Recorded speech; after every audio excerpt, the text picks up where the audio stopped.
여러분 안녕하십니까? 말씀 키노트의 패스터 데이빗입니다. 오늘 또 예수님을 만난 사람들 주제로 17번째 시간인데요.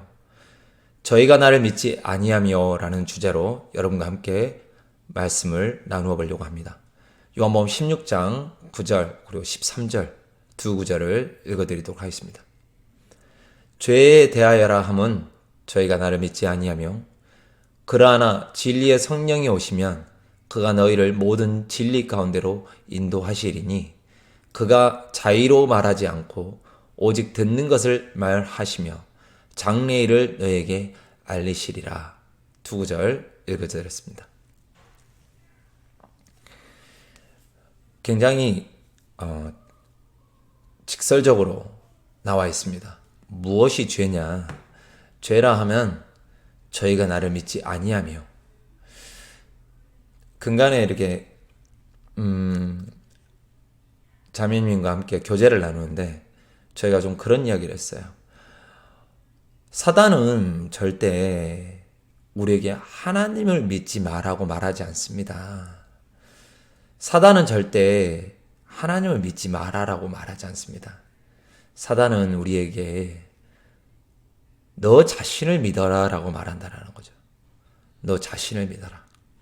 내가 내 자신을 믿고 있는 동안에는 나에게서 들어지는 감정이나 기분이나 내 이론이나 철학이나 사상이나 나에게서 나오는 내 안의 것을 듣고 있는 그 시간 가운데서는 절대로 하나님을 믿을 수가 없기 때문에 남편 대신 예수님을 내 남편으로 맞이할 수 없고 나와 함께 할 수 없기 때문에 그게 바로 사단이 승리하는 것이고 그게 바로 사단의 계획이 우리 삶 가운데 어떻게 일하는지를 분명하게 보여준다라고 좀 이야기를 드렸던 것 같아요. 똑같습니다. 죄에 대하여라 함은 저희가 나를 믿지 아니하며 예수님을 믿지 않는 게 죄고 하나님을 믿지 않는 게 죄인데 대부분의 사람들은 나는 미워했습니다. 나는 마음에서 살인했습니다. 간음했습니다. 11조를 내지 않았습니다. 연보하지 않았습니다. 감사헌금하지 않았습니다. 주의를 지키지 않았습니다. 어떤 행위들에 관련된 것들에 대해서는 회개를 잘하고 밥 먹듯이 이야기할 수 있지만 내가 예수님을 믿지 않았습니다 라고 이야기하는 사람은 드물다라는 거죠. 즉 그 말은 그만큼 사람들은 내가 뭘 믿고 사는지 내가 무엇을 마음에 두고 사는지 별로 관심이 없다라는 거예요.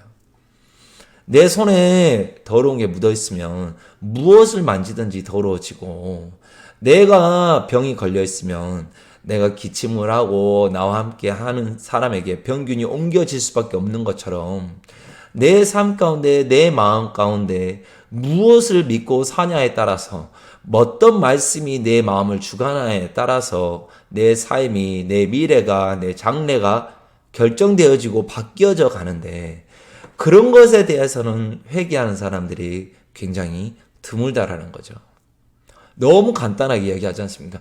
죄에 대하여라 함은 저희가 나를 믿지 아니하며 그 말인즉 너가 나를 믿지 아니하고 네 자신을 믿고 사는구나. 13절에도 이야기하죠. 그가 자의로 말하지 않고 오직 듣는 것을 말하시며 장래일을 너에게 알리시리라. 그 말은 무엇입니까? 예수님도 성령도 자기의 마음을 이야기하는 것이 아니라 듣는 것을 말하시며 아버지의 뜻을 아버지의 마음을 기록된 것을 말하시며 그로 인하여 장래일을 너에게 알리시리라 그랬습니다. 이렇게 여러분들에게 이야기를 하다 보니까 마태복음 4장 이야기가 생각이 나는데요. 사단이 예수님을 시험하는 장면인데 사단이 예수님에게 나타나서 이야기하죠. 그때 이렇게 이제 40일을 밤낮으로 금식한 후에 사단이 예수님에게 나와서 시험을 하죠. 뭐라고 이야기합니까? 하나님의 아들이거든 명하여 이 돌들이 떡덩이가 되게 하라. 제가 예수님이라면 손가락 한번 튕기면 돌이 떡으로 되어지는 건 너무 간단하죠. 근데 예수님은 능력이 없어서 능력을 안 쓰신 게 아니라 능력이 있지만 사단과 싸울 때 어떻게 싸우는지 형편과 싸울 때 우리 미래와 싸울 때 어떻게 싸우는지를 저는 마태복음 4장을 통해서 보여주신다는 마음이 들어져요. 어떻게 해요? 예수님께서 이야기하시는 거예요. 마태복음 4장 4절에 말하죠. 예수께서 대답하여 가라사대 기록되었으되 라고 이야기하셨어요.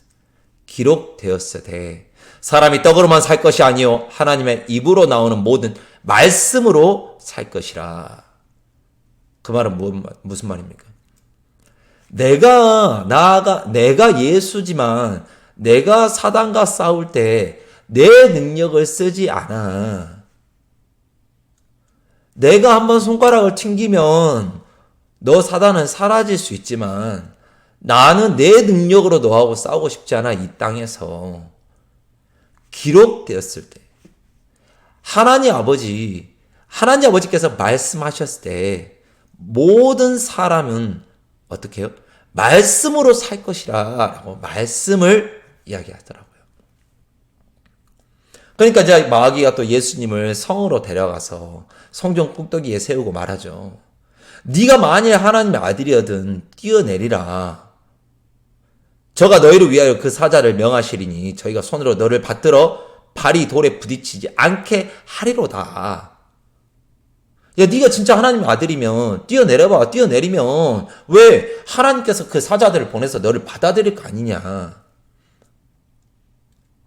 예수님께서 거기에도 대응하지 않는 거예요. 왜 대응하지 않냐면 만일이라 그랬지만 만일이 아니기 때문에 예수님이 하나님의 아들인 거는 만일이 아니고 진리이기 때문에 그거를 증명할 이유가 없는 거예요. 물론 뛰어내리면 천사들이 와서 받겠죠. 하지만 그 말에 대한 증명을 할 필요조차 없는 거예요. 그러고 나서 예수님께서 또 말씀하시는 거죠. 7절에 예수께서 이르시되 또 기록되었으되 주 너의 하나님을 시험치 말라 하였느니라 하신대. 사단의 시험 가운데 또 자신의 능력을 쓰는 게 아니라 기록되었을 때 하고 하나님 아버지가 뭐라고 말씀하셨는지를 이야기하는 거예요. 뭐라고요? 하나님을 시험치 말라. 왜? 시험한다는 건 믿지 않는 거기 때문에. 마귀가 그를 데리고 또 지극히 높은 산으로 가서 천하 만국과 그 영광을 보여 가로되 만일 내게 엎드려 경배하면 이 모든 것을 내게 주리라. 또 예수님께서 어떻게 하십니까? 사단아 물러가라 기록되었을 때.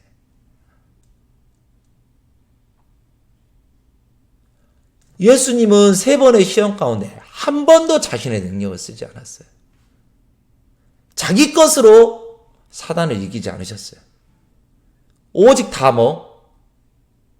말씀으로 하나님 아버지가 나에게 뭐라고 말씀하셨는지 그 말씀으로 사단과 싸우는 거예요. 그리고 11절에 나와 있죠. 마귀는 예수를 떠나고 천사들이 나와서 수종드니라. 그 말은 무슨 말입니까? 천사들이 다 보고 있는 거예요. 천사들이 알고 있는 거예요. 천사들 앞에서 보여주시는 거예요. 예수님이 어떻게 해요? 야, 내가 하나님의 아들일지라도 나는 내 능력으로 사단과 싸우지 않아. 3번의 시험 가운데서 난 한 번도 내 능력을 쓰지 않았어.